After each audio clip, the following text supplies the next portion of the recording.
Six Nations. If you're looking to get your fix of Six Nations this weekend, this is your only bet. With COVID-19 shutting down sporting events left, right, and centre, the only Six Nations game that's not postponed this weekend is Wales hosting Scotland. So neither of the teams really at the moment in the hunt. All the talk is about England and France. A little bit less so about France after that disappointing loss to the Scottish team. And Ireland and Italy had the week off, so we'll have to see where they're at when play resumes for them. For Wales, they're looking to avoid 4 losses on the trot, which seems kind of unfathomable compared to the team which did the Grand Slam last year. But it's a new coach. They're getting in new systems. Things are changing. So obviously you'd like to think it clicks into place a bit quicker.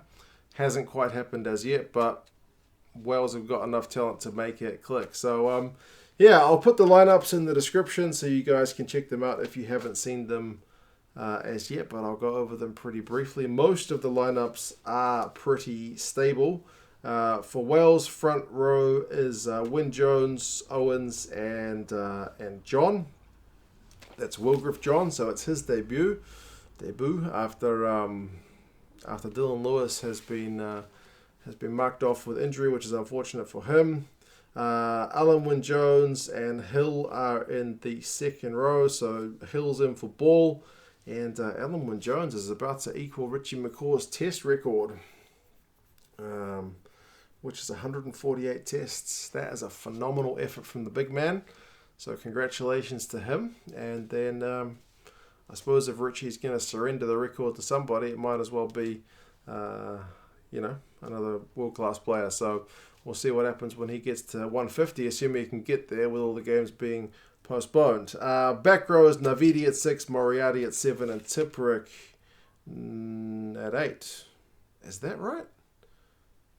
I wonder if the website I got that from has got that round the wrong way. I'm used to seeing either Moriarty or Tipuric at 8. Moriarty or Navidi at 8, and then Tipuric at 7. Maybe I should check that. Bear with me a second, folks. Yeah, as I suspected, it's Navidi at 8, Tipuric's at 7, and Moriarty's at 6. That makes a lot more sense than the one I just read. Other changes, you got Rhys Webb. He's getting a start.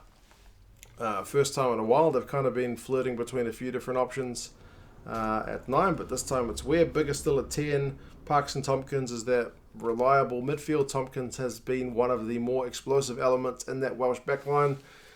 You feel like if he can just click with some of the other guys at times, maybe it's a touch of decision making or that chemistry between the players, then he will really set things on fire. But we'll have to wait and see. Liam Williams on one wing, North's on the other, and Halfpenny is at 15. So the likes of Faletau, McNicholl, Rhys, Carre, all those guys still on the bench for this week. But yeah, Scotland's side is also. It's also pretty stable. They've had to bring in Bradbury at 8 because Nick Hanning is ill apparently, which is not a good thing to be at the best of times, let alone now when everyone's kind of watching your every move. Otherwise, the side is Sutherland, McNicholl, and Fagerson. So McNicholl swaps with Brown for that 2 jersey. Skinner and Gilchrist is the second row. I think last week it was Cummings, so Cummings is on the bench this week. So a bit of rotation, I guess.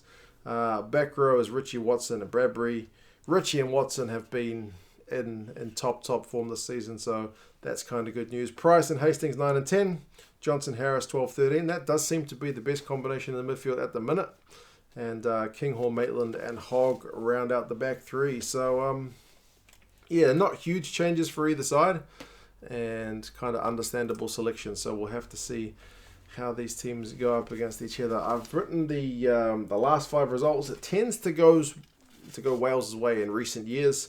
If you look at the most recent result, it was in the Six Nations last year. It was at Murrayfield. It was Wales 18, Scotland 11, so kind of close. And the average score across those 5 games is 23-16, so it's not like these are massive blowout games.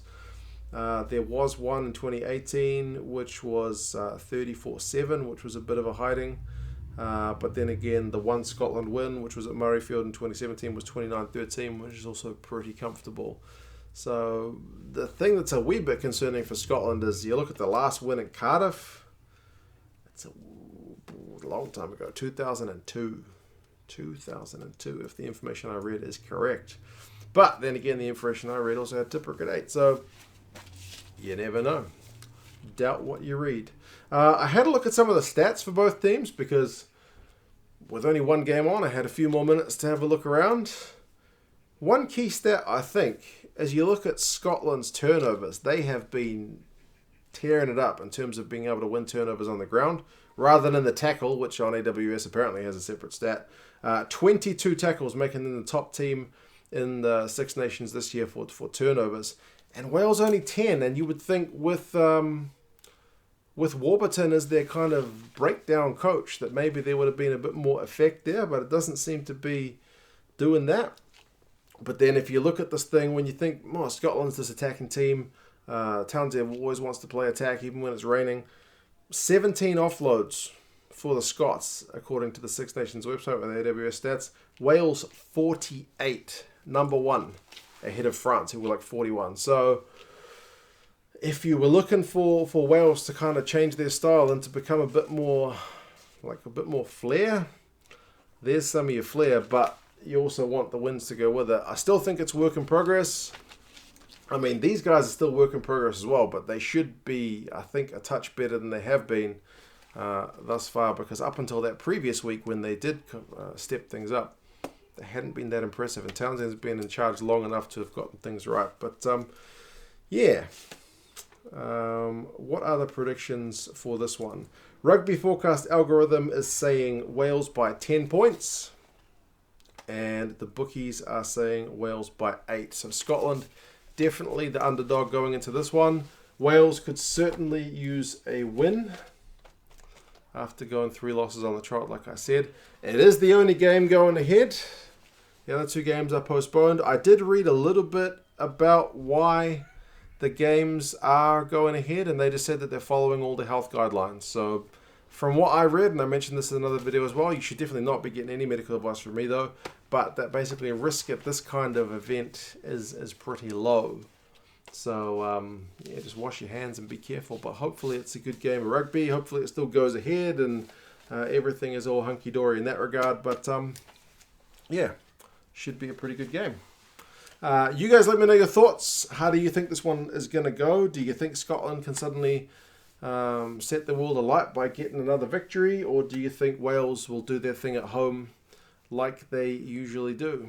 Let me know in the comments. Drop the video a like if you did enjoy it. If you want any rugby merchandise, there'll be a link to England Rugby Store, who sell more than just England gear. They got All Blacks gear, Springboks gear, Wales gear, Scotland gear, and if you use the code 2cents10 when you go to checkout, you can get another 10% off your purchase. And I'll also put a link to the VPN down there. Basically, if you're outside the UK and you do want to watch some international rugby, it's going to go with footy and then rugby, and then it became ruggy. If you want to watch some rugby over the weekend and you're outside the UK, you can use the VPN to jump onto the broadcaster. I'm not sure if it's ITV or BBC, but either way, you can watch both with the VPN. Use that link as well. But cheers, guys, and I'll talk to you again soon. See you later.